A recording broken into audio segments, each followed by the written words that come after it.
एक मराठी माणसानं पाठ जी फिरवलेली होती, जी आपल्याला बेस्टमध्ये दिसली आणि मोर ऑर लेस जर आपण विधानसभेचे पण जर निकाल पाहिले, तर जो वोटिंग पर्सेंटेज आहे, तो देखील कुठेतरी हेच सूचित करतोय, की मराठी मतदार ज्या ठिकाणी अधिक आहे, त्या ठिकाणी सीट जिंकता आलेली नाहीये. तुम्ही एक लक्षात ठेवा बघा, शीतावरून भाताची परीक्षा आपण करतो. बेस्ट कामगार हा सातत्यानं शिवसेनेचा झेंडा त्यांनी खांद्यावर घेतला होता. पहिल्या दिवसापासून बाळासाहेब ठाकरेंच्या मागे हा मुंबईतला BSTचा कर्मचारी राहिलेला आहे. मग त्यातनं विठ्ठल चव्हाणांसारखं नेतृत्व निर्माण झालं. अगदी नारायण राणे आमचे बेस्टचे अध्यक्ष होते.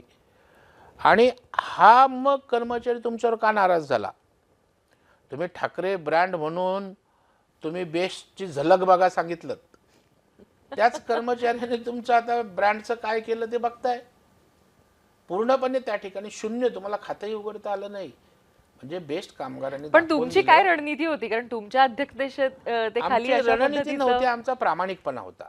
बर. राज्याचे मुख्यमंत्री देवेंद्र फडणवीस साहेब त्यांच्यासाठी अनेक सवलती दिल्या, कोविडमध्ये साथ दिली आणि देवेंद्रजी काहीतरी करतील याच्यावर त्यांचा विश्वास होता. आणि तेच आम्ही जाऊन आश्वस्त केलं की ही लोक काय बोलणार नाहीत, बोलतील पण काय करणार नाहीत, आम्ही तुम्हाला करून देऊ.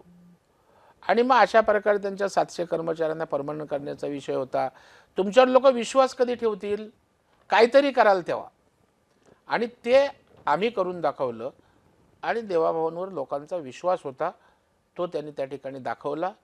आणि उद्धवजी ठाकरे साहेब, मनसे या सगळ्याच्या युतींना भोपळासुद्धा आपल्या या मुंबईच्या कष्टकऱ्यांच्या बेस्ट कामगारांच्या निवडणुकीत फोडता आला नाही, ही वस्तुस्थिती आपण मान्य केली पाहिजे. परंतु त्यावरून बोध घेण्याच्या ऐवजी कोट्या टोमणे कुस्तीत बोलणं, आता त्याच्यात तुम्हाला समाधान वाटत असेल करत राहा. आम्ही मराठी माणसांची सेवा करू, त्यांच्यासाठी काय चांगलं करता येईल प्रामाणिक प्रयत्न करू.